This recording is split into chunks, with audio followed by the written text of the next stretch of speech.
Hello, Year 5. It's really nice to see you, Mr. Smith here. This half term, we're going to be doing some RE, which I'm going to be teaching to you.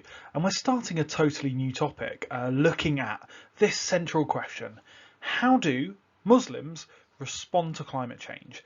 Because you might have studied Islam and Muslims in the past, but now we're going to look at specifically the Muslim community around the world and the ways in which they respond to climate change. I think it's really interesting to see how someone's religion, someone's faith in like God and in the Holy Quran and in all of the parts that make a Muslim, how that then has the impact on climate change, which is what we're going to be studying. Hopefully, you've got hold of one of the booklets for this half term. We are going to be filling this out as we go along, so I'll be showing you the different parts. Today, though, let's take a look at the main question for today's lesson. Okay, so today's lesson, the question is, what is climate change? Now, I expect you can probably give me some kind of an answer for that. So have a go. What do you think? What is climate change? Okay, let me tell you what I have written that climate change is, and you can see if you agree with that. Climate change describes the changes to our planet's long-term temperature and weather caused by human activity, such as burning fossil fuels like oil, coal, and gas. So by long term, we're talking about over the course of years and years, not like today it was hot, tomorrow it's cold. We're talking about the change in the temperature and the weather and all sorts over the course of years and years and years. And by burning fossil fuels, we mean like oil, for example, you might burn that to make petrol, coal, you burn that to create electricity, gas, you use it for cooking and heating and all sorts. So we'll look at those in a bit more detail. Today's lesson, though, is just a bit of a refresher on some of the facts about climate change. And do you know what? I planned this before everything got a little bit scary and a little bit frightening. And I'm not doing this lesson to try and frighten you about climate change, because I know that you, as a generation of kids, are growing up with all this stuff about climate change around you. But it is important to know the facts about what is happening out there. And so that's what we're going to concentrate on. We're going to concentrate on the facts about what's happening, and hopefully over the next few lessons, seeing the way that just the community of Muslims responds to climate change will inspire you that people can do something about this, that people are doing something about this, actually that your generation might be the generation that is able to put an end to this or solve climate change. So I didn't want to set out to, I know some of these graphs are a little bit, but let's just have a look at them and look at the facts. So here's a graph for you on the screen: global average temperature. And actually, this graph, I know you can't see it very clearly because I'm in the way of it, but if you have a look here, you can see this is over thousands of years. This here is us in the year 2020. This is the year 2000, about here. This is 1500, 500 years ago. This is 1000, which is 1000 years ago. And this is the year 500. So this whole graph is the global temperature in any one year over the last, about 1,500 years. And you can see it goes up, it goes down, it goes up, it goes down, it goes up, it goes down. One of the big problems that the world is facing is this rise in average temperatures. So again, not today it was 12 degrees Celsius, tomorrow it's 16. But like if you add up all the temperatures for the year and then divide them by the number of days in the year, I know you've been doing averages, so I know you should know this. Have a look at this spike here. That is quite remarkable, really, to see the average temperature over the course of a year go up so much and so quickly.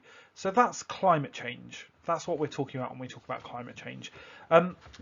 On your booklet, you can see you've got a copy of this graph, but you also need to write a very short description here about what the graph shows.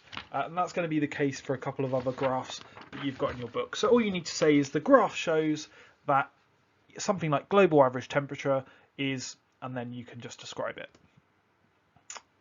Right. Okay, and we talked about what that shows. So 2019 was the second hottest year on record. That's over 150 years, but we've seen that it's been pretty hot compared to the last couple of centuries as well. Okay, Greenland ice loss. So one of the greatest effects of the rise in temperatures is that the ice that is usually at the very top of the planet and the very bottom of the planet at the North Pole and the South Pole is melting. Okay, and you can see that here on the graph. So although I'm in the way, the ice here, it's a little jiggly pattern because in the summer it melts and then in the winter it refreezes, melts, refreezes. But if you look, this is what's called the trend over time. The trend is that the amount of ice in Greenland, which is near the North Pole, has been going down.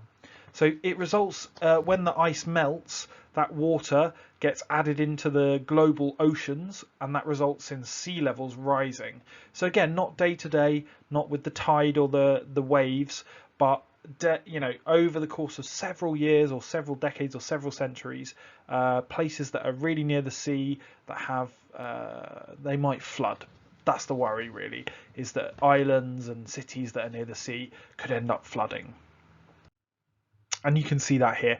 As the world gets hotter, what happens is that ice melts. And that makes sense, because you know that if you put ice out on a hot summer's day, it's going to melt. So in 1984, you could walk from more or less from Greenland to the top of America over here to Alaska on the ice. You probably wouldn't want to do that, as it'd be very cold. But now the ice is much reduced, and that is an issue that affects everyone in the world, not just Muslims, not just Christians, every single person. Okay, and scientists want to find a cause for this, and they generally agree that it's caused by human activity, but by what we're doing in the world. So specifically, an increase in CO2, carbon, oxygen, 2. So that's called carbon dioxide, which you might have heard of. I don't know if you know what causes carbon dioxide. Yeah, stuff like petrol, burning petrol in your car, making power out of coal, fire, where you're burning like wood and coal and oil, things like that. That's what puts CO2 into the atmosphere, and that's been going up a lot over the last, since really the Industrial Revolution, nearly 200 years ago, over 200 years ago. And you probably experienced this in London, because this article is from 2018, from 2 years ago, that London reached its air pollution limit in just January of 2018. So when you walk, for example, down by Elephant and Castle, or if you're walking down the Old Kent Road, you can sometimes feel the pollution, you can breathe in the pollution, and that is then going up into the atmosphere. It's stopping the sun's heat from escaping from the earth, what's called the greenhouse effect, and that is causing the earth to heat up. That is a big problem at the moment in the UK's air pollution. Now, because of the lockdown that we've had for the last couple of weeks, air pollution in London has gone down massively. So that might be one of the good things that's happening during this lockdown, is that there's going to be a big reduction in air pollution. Okay, and you might be thinking, what does this have to do with RE? Well, we will find out next lesson. We are going to look at how this links into Muslim ideas about the world, about creation, about God, about how we have to protect God's creation. But before we get there, we need you to fill out the two other graphs on here. There we go. Those two, just describing what they show. That should be quite easy, and you can always flip back through the video. So I'm really looking forward to doing this module with you. I think it's going to be really interesting and really fun. I hope that wasn't too depressing for you, but the good news is we're going to look at some solutions. We're going to look at what Muslims are doing, we're going to look at what other people in the world are doing, and we're going to look at what Muslims say that you can do, or just people say that you can do. It's going to be an interesting couple of lessons. So have a nice rest of your day. I hope it's lovely, and well, it's quite sunny here today, which is really nice. So I hope it is there too, and I'll speak to you next lesson. Bye.